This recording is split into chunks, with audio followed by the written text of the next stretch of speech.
Vamos a estudiar en esta ocasión la segunda parte de esa primera respuesta de Job a Bildad, el segundo de los amigos de Job que habían acudido a consolarle.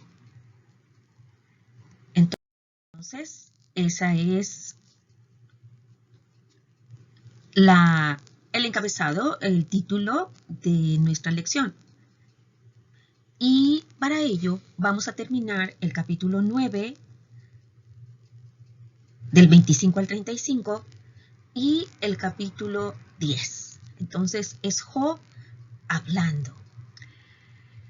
Nos habíamos dado cuenta, amados hermanos, que muchos de los salmos escritos por David podemos conocer sus pruebas, sus angustias, los razonamientos, las emociones que le asaltaban al salmista David cuando pasaba diversas pruebas.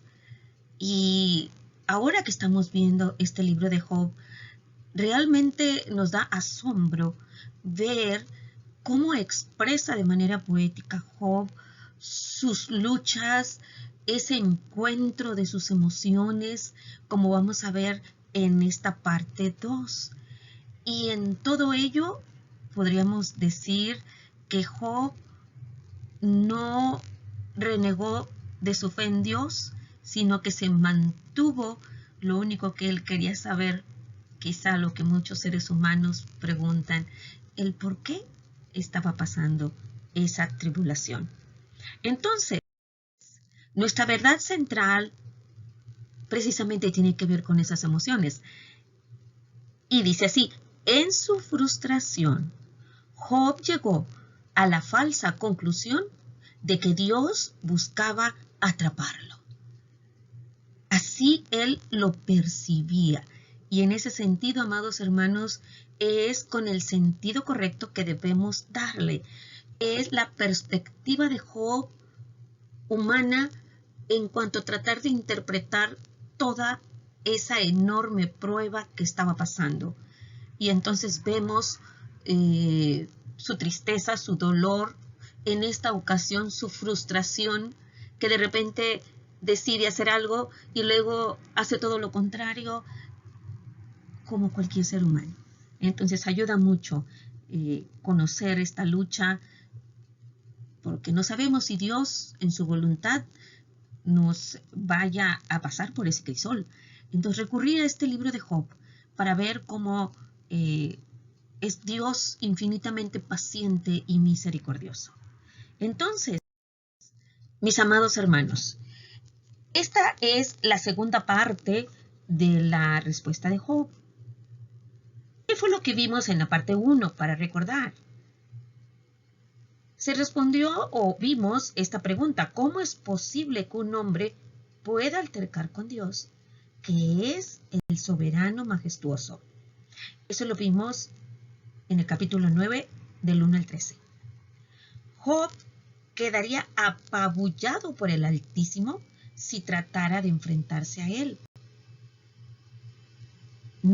Capítulo 9, versículos 14 al 20. Porque, como dijo Job, Dios destruye a las personas, sean inocentes o culpables. Capítulo 9, versículos 21 al 24. Y allí nos quedamos. Ahora entonces, esta sería la introducción a esta parte 2. Aunque el dilema de Job no tenía solución, y así él lo declara en la finalización de este capítulo 9, de todos modos hablaría el patriarca, y eso lo expresa en los primeros 2 versículos del capítulo 10. Y cuestionaría, le preguntaría al Señor por tratar a su criatura tan cruelmente. Y eso abarca el resto del capítulo 10. Job le pediría a Dios que le diera un poco de alivio antes de morir, porque él, en la gravedad de su enfermedad, pensaba que se iba a morir. Y acuérdense todas las características que vimos de esa penosa y muy cruenta enfermedad llamada sarna maligna. Entonces, vamos a ver en la terminación del capítulo 9, la desesperanza de Job. Entonces, tomamos nuestras Biblias y si usted tiene allí a la mano su Biblia, ábrala, busque este pasaje para que me siga en la lectura. Dice Job: mis días han sido más ligeros que un correo. Huyeron y no vieron el bien. Pasaron cual naves veloces, como el águila que se arroja sobre la presa. Si yo dijere, olvidaré mi queja, dejaré mi triste semblante y me esforzaré. Me turban todos mis dolores. Sé que no me tendrás por inocente. Yo soy impío. ¿Para qué trabajaré en vano? Aunque me lave con aguas de nieve y limpie mis manos con la limpieza misma, aún me hundirás en el hoyo y mis propios vestidos me abominarán. Porque no es hombre como yo para que yo le responda y vengamos juntamente a juicio. No hay entre nosotros árbitro que ponga su mano sobre nosotros dos. Quite de sobre mí su vara y su terror no me espante.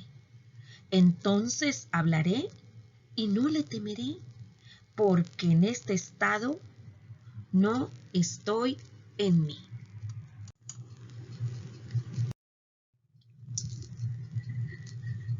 Si le damos una atenta lectura a los versículos 25 al 26, para que no se nos pierda en la lectura completa que hice de este capítulo 9, dice: mis días han sido más ligeros que un correo, huyeron y no vieron el bien. Pasaron cual naves veloces, como el águila que se arroja sobre la presa. Entonces, con este pasaje estamos viendo que los días de Job se estaban terminando. Quejándose de la brevedad de la vida, Job dijo que sus días habían sido más ligeros que un mensajero de correo. Recuerden ustedes, amados hermanos, que el correo era llevado por personas que corrían veloces o que, como en los tiempos de Esther, cabalgaban sobre briosos corceles que llevaban rápidamente esas cartas. Y el mensajero de correo viene precisamente en ¿cuál versículo, hermanos? ¿Sí? Aquí escribimos el versículo 25, ¿verdad? Veloces, casi atletas. Dice que pasaron cual naves veloces, ¿verdad? Otro comparativo para que Job diera a entender a sus amigos cómo él sentía que su vida se estaba escurriendo rápidamente. Y esto viene en las naves velozas vienen en el versículo, escribimos aquí el 26, refiriéndose con naves veloces a los barcos de juncos de los egipcios de aquellos días, ¿verdad? Y también termina comparándolo como un águila, ¿verdad? La palabra águila abarca tanto a las águilas como a los buitres, que son aves rapaces, ¿verdad? Quizá aquí Job tenía en mente al halcón peregrino, que puede volar hasta 190 kilómetros por hora cuando se arroja sobre su presa. Estos tres ejemplos, el mensajero, la nave y el águila, alcanzan muy altas velocidades en la tierra, el mensajero, en el mar, la nave, y el águila en el aire. Y así de esas tres maneras, Job estaba diciendo cómo sentía que se iba su vida con una rapidez tremenda.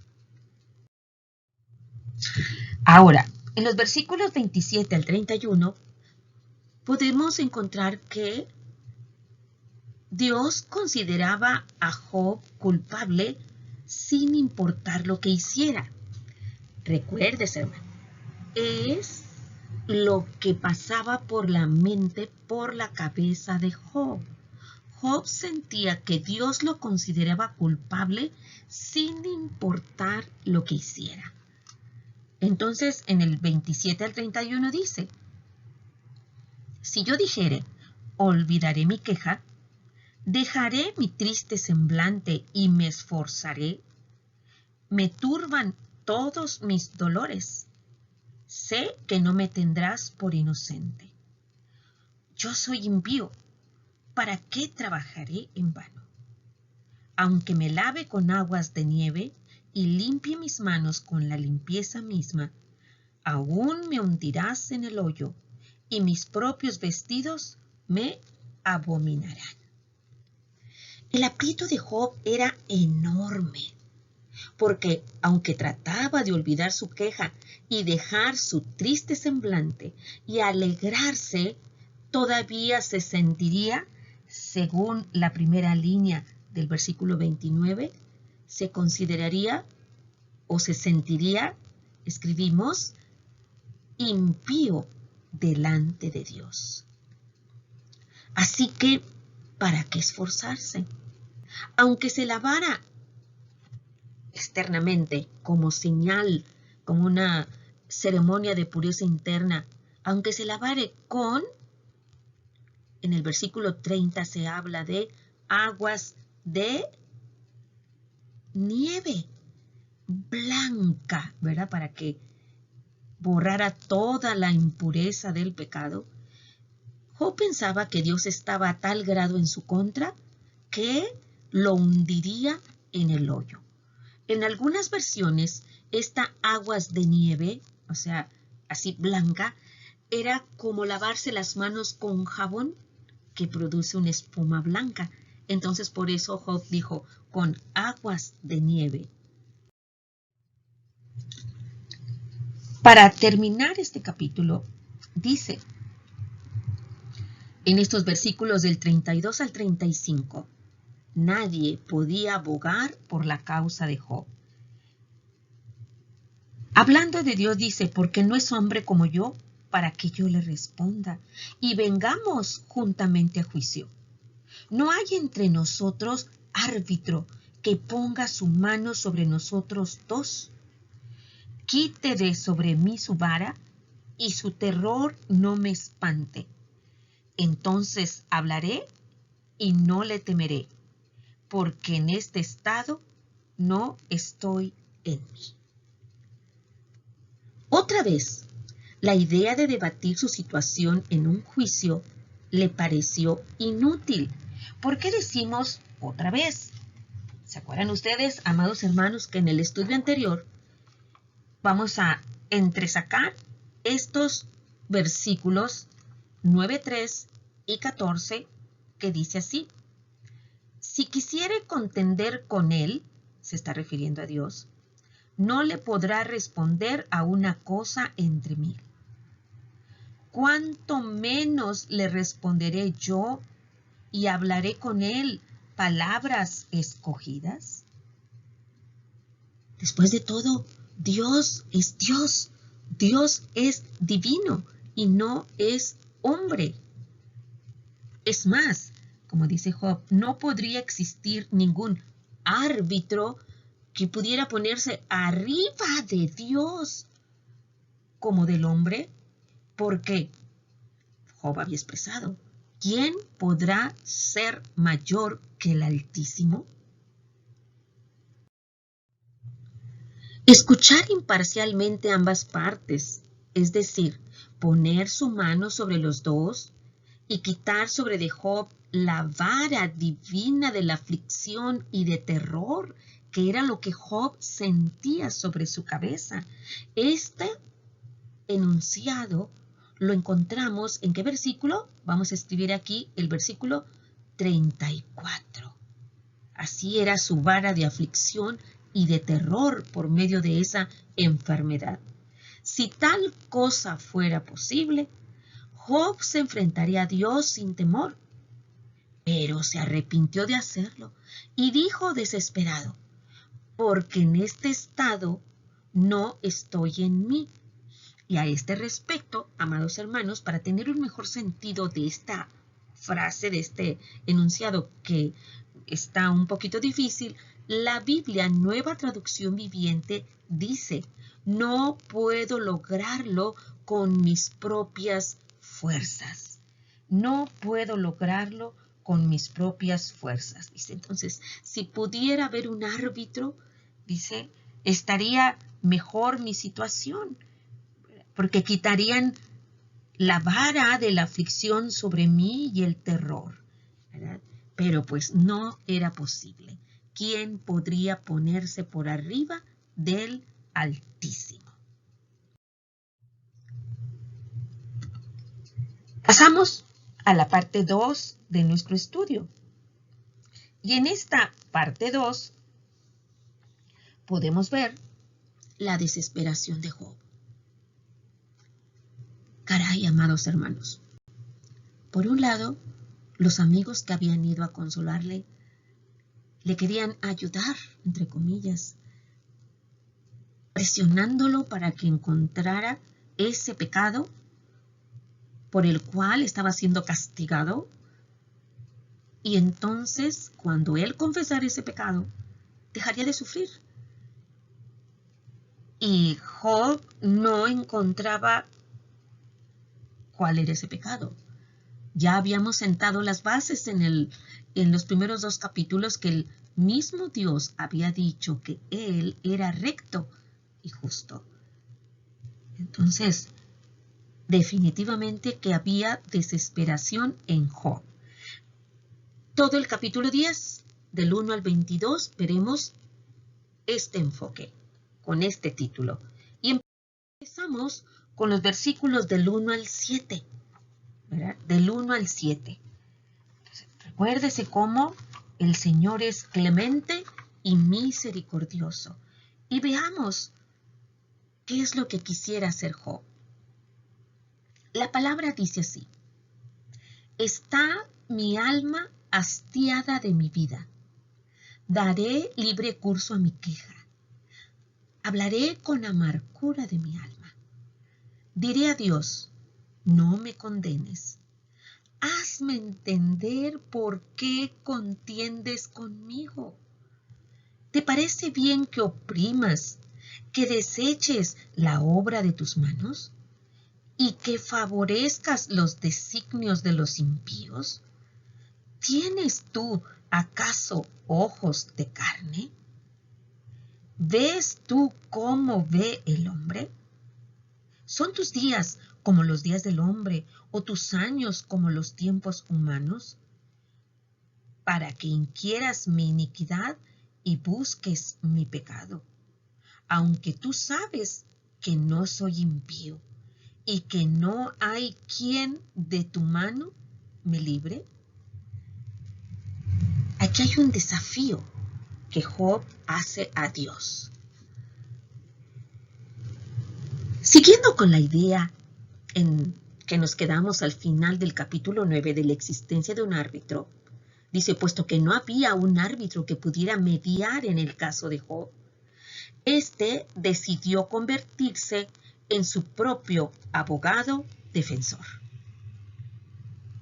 Pero había algunos peligros, porque prácticamente estaba arriesgando su vida al ponerla en sus propias manos, es decir, dirigir su propia defensa, ¿verdad? Por eso había tal frustración en Job que dijo en el versículo 1, mi alma está hastiada de mi vida. ¿Verdad? Su desencanto, su frustración se ve en esta imagen. Pero iba a dar libre curso a su queja, aun cuando esto fuera causa de su muerte. Así le parecía a él. Al repasar su discurso, Job dijo que daría a Dios este mandato, esta petición. No me condenes. Diré a Dios, no me condenes. es la primera línea del versículo. Aquí ponemos 2. E insistiría en que el Señor le entregara una lista de los cargos que tenía contra él para que pudiera entender el porqué de su sufrimiento. En esta repentina expresión de confianza en sí mismo, veamos otra vez los versículos 9, 3, 14 y 32. Miren cómo dice: si quisiere contender con él, no le podrá responder a una cosa entre 1000. ¿Cuánto menos le responderé yo y hablaré con él palabras escogidas? Porque no es hombre como yo para que yo le responda y vengamos juntamente a juicio. Entonces dice, voy a ir con él y le voy a preguntar. Entonces Job dijo que haría varias preguntas a Dios. Y estas preguntas o cuestionamientos las vamos a leer en los versículos del 8 al 12, aunque las preguntas ya están aquí desde el versículo 3, el versículo 4 y 5, ¿verdad? Vamos a leer entonces recordatorio de Job a Dios. Dice, voy a hablar, voy a expresar mi queja. Háganme cuenta que dijera, no me puedo quedar callado. ¿Por qué estoy sufriendo? Entonces aquí hay una forma muy tierna en que Job le está diciendo a Dios, yo soy tu creación, tú me formaste. Y entonces le pregunta, ¿por qué siento que me estás destruyendo? ¿Verdad? Leamos esos versículos. Dice así, tus manos me hicieron y me formaron, y luego te vuelves y me deshaces. Acuérdate que como a barro me diste forma, y en polvo me has de volver. ¿No me vaciaste como leche y como queso me cuajaste? Me vestiste de piel y carne y me tejiste con huesos y nervios. Vida y misericordia me concediste y tu cuidado guardó mi espíritu.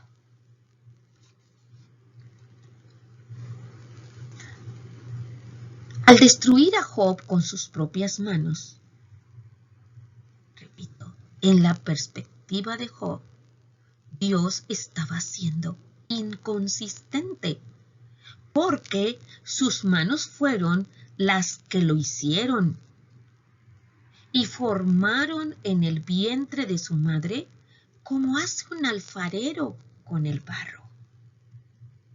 Así que, ¿por qué quería deshacerlo tan pronto y convertirlo otra vez en el polvo con que había sido creado? Eso era para Job una incongruencia. Repito, él pensaba que se iba a morir ya pronto de esa enfermedad. Job dijo que el incomprensible desarrollo de su embrión había sido similar al de cuajar la leche y convertirla en queso, ¿sí? Y esto está descrito en el versículo, ¿ya lo encontró? Si ya encontró, que es el versículo 10, lo escribe aquí. En cuyo proceso se le dio piel y carne, los médicos decimos músculos, ¿sí? Piel y músculos, y fue tejido con huesos y con nervios. Casi aquí estaba hablando de los principales componentes, ¿verdad?, de su cuerpo. Y nos recuerda esta descripción que leímos en los versículos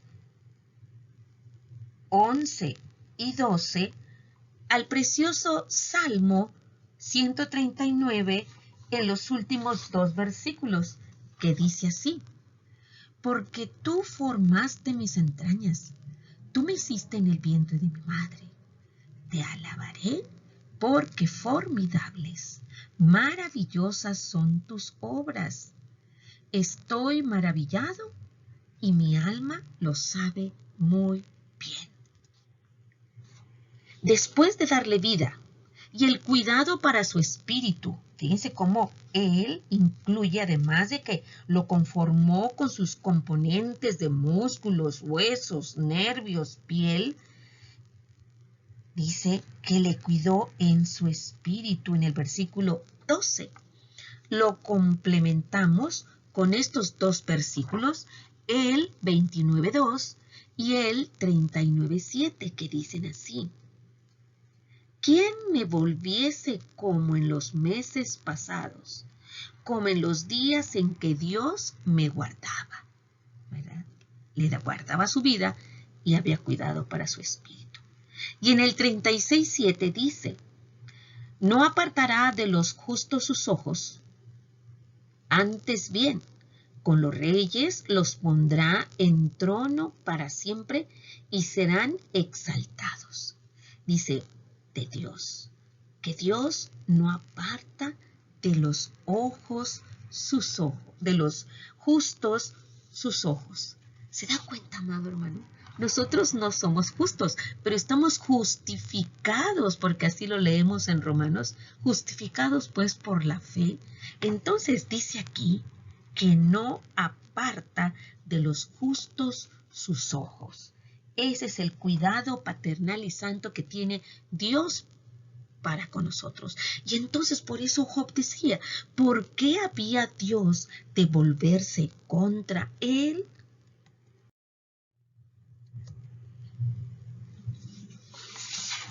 Y ahora, en los siguientes versículos, está como Job culpa a Dios. Diríamos así, le adjudica responsabilidad. Miren lo que dice Job en estos versículos. Estas cosas tienes guardadas en tu corazón. Yo sé que están cerca de ti. Si pequé, tú me has observado y no me tendrás por limpio de mi iniquidad. Si fuere malo, ay de mí. Y si fuere justo, no levantaré mi cabeza, estando hastiado de deshonra y de verme afligido. Si mi cabeza se alzare, cual león, tú me cazas y vuelves a hacer en mí maravillas. Renuevas contra mí tus pruebas y aumentas conmigo tu furor como tropas de relevo. Así sentía Job, una desgracia tras otra. Y entonces es cuando dice aquí, tú me observas continuamente y enseguida me castigas. Dice, me estás observando cual león durante su cacería, ¿verdad? Y dice, y renuevas contra mí tus pruebas y aumentas tu furor como tropas de relevo. Aquí decimos, como tropas de asalto. Job opinó que tal vez Dios había tenido las cosas que le estaban sucediendo, todo lo que vimos, todas las pérdidas de su riqueza, de sus hijos, de su salud, las habían estado guardadas en el corazón de Dios desde tiempo atrás. Dios lo había observado desde antes, listo para registrar cada una de sus ofensas. Pero aún en medio de su inocencia, el patriarca no tenía el valor para enfrentarse al Altísimo.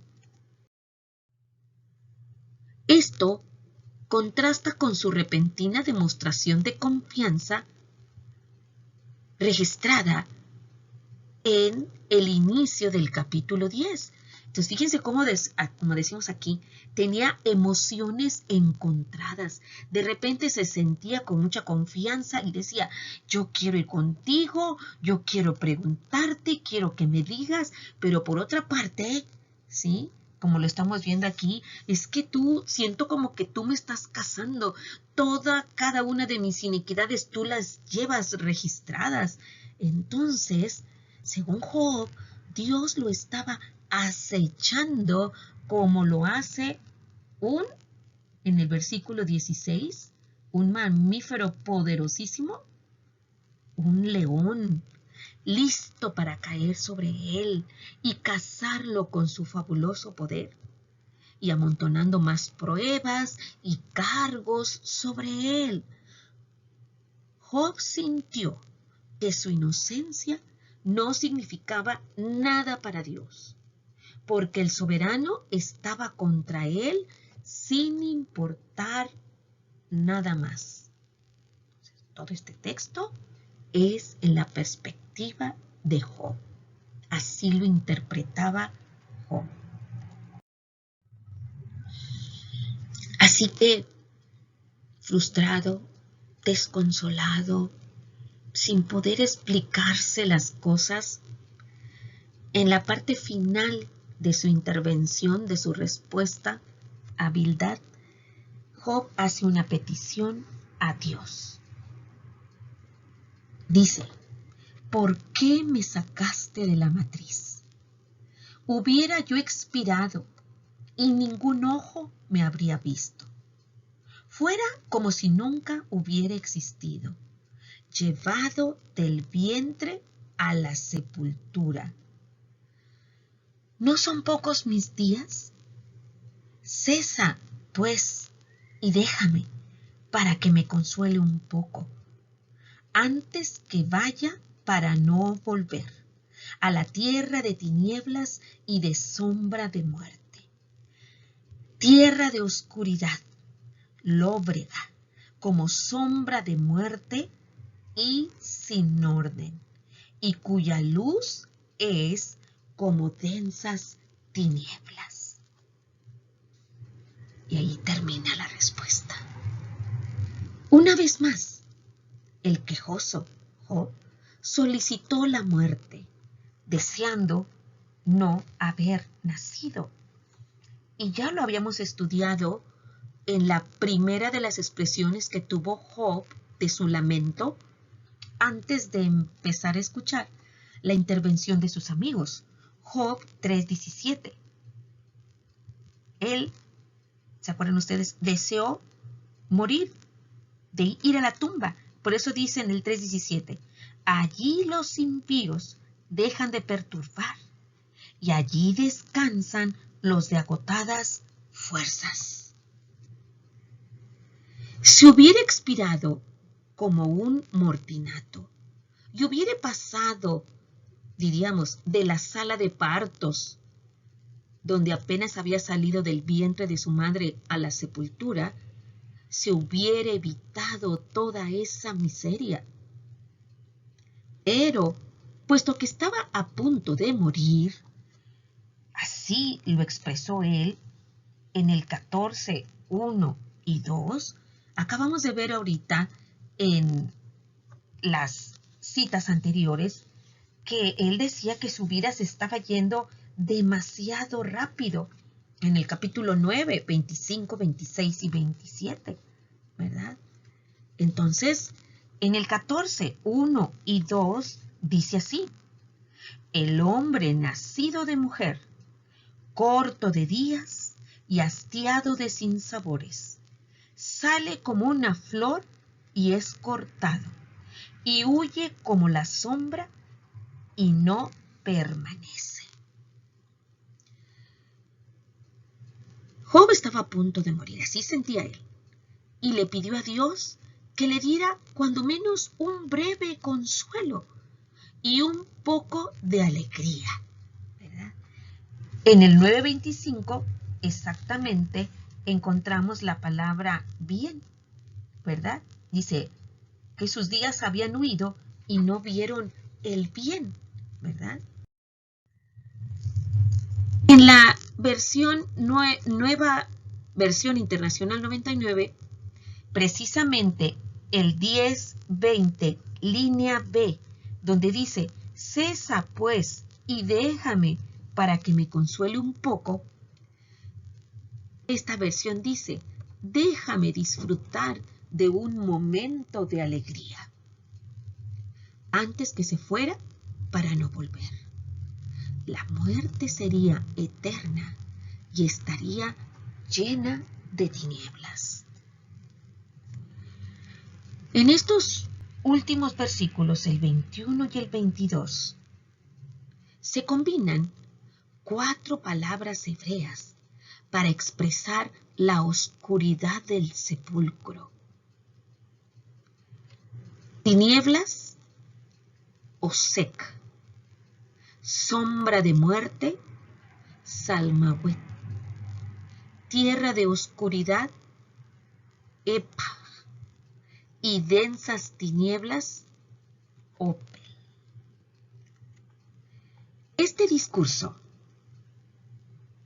de Job, que sería el para responder a Bildad, como algunos otros de Job, terminan con una nota lóbrega acerca de su muerte.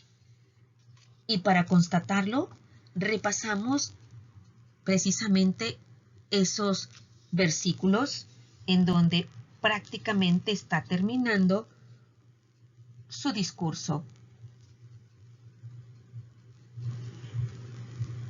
El 3, 21 y 22 dice que esperan la muerte y ella no llega, aunque la buscan más que tesoros, que se alegran sobremanera y se gozan cuando hallan el sepulcro. Ese en el capítulo 3 es cuando Job expresa su dolor. Luego, en Job 7:21, casi está terminando un discurso cuando dice, ¿y por qué no quitas mi rebelión y perdonas mi iniquidad? Porque ahora dormiré en el polvo. Recuérdese que es un eufemismo dormir por morir, y el polvo se refiere al sepulcro, la tierra, ¿verdad? Y dice, y si me buscares de mañana, ya no existiré. Como quien dice, él dice, ya estaré enterrado. Y por último, Job 14, 21 y 22 dice, sus hijos tendrán honores, se refiere a un difunto, pero él no lo sabrá. O serán humillados, y no entenderá de ello. Mas su carne sobre él se dolerá, y se entristecerá en él su alma. Estos son terminaciones de discursos de Job, sobre todo el 14 viene más adelante, donde vemos su tristeza, su profunda melancolía y, como lo estamos viendo aquí, su pensar en la muerte. Está triste porque así es el concepto que tiene mucha gente sobre la muerte, que es una sombra, que hay oscuridad, que hay densas tinieblas. Entonces, Job estaba expresando el punto de vista de la muerte en los tiempos del Antiguo Testamento, que los muertos iban a un lugar oscuro y lúgubre llamado Seol. En el Seol no había ni castigo ni recompensa, ni se podía escapar de él. Entonces, el Seol era la tumba, era un lugar oscuro donde no se podía en lo absoluto ni ser castigado, ni ser recompensado, y era el lugar a donde iban los muertos. Tenemos esta reflexión. ¡Qué tremenda la lucha de Job! Ahora podemos entender, ¿verdad?, que estamos así viendo línea por línea nosotros que tenemos la palabra y que vemos en los capítulos 1 y 2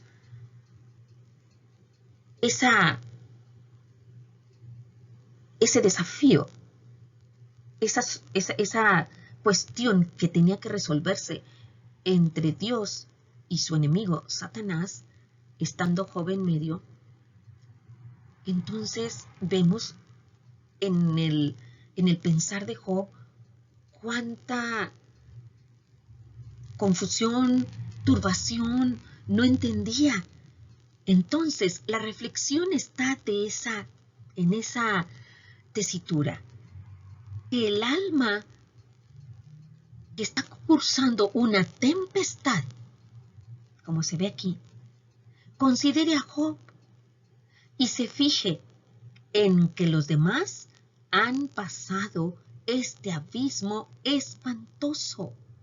Y aunque les parezca difícil creer que Dios los oye o los libra, aún así, el Señor Jesucristo, reprendió la tormenta y los llevó al puerto deseado, al puerto seguro. Y de esa manera hermosa, nosotros podemos entender que vamos a pasar la tempestad, que va a arreciar, pero que en nuestra barca está presente el Señor Jesucristo y que Él nos llevará a puerto seguro, al puerto deseado. Y aunque no entendamos el por qué las olas, el viento, los truenos, su presencia en nuestra vida nos dará ese valor para seguir adelante en la prueba, en la tempestad, hasta que por su voz y por su mando cese la tormenta y venga la paz. Que Dios les bendiga, mis amados hermanos. Conozcamos más este libro de Job para saber cómo responder, cómo pensar cuando estemos en una prueba. Que Dios les bendiga y que esta lección esté sellada en sus corazones y nos permita salir victoriosos de toda tribulación y prueba. Amén.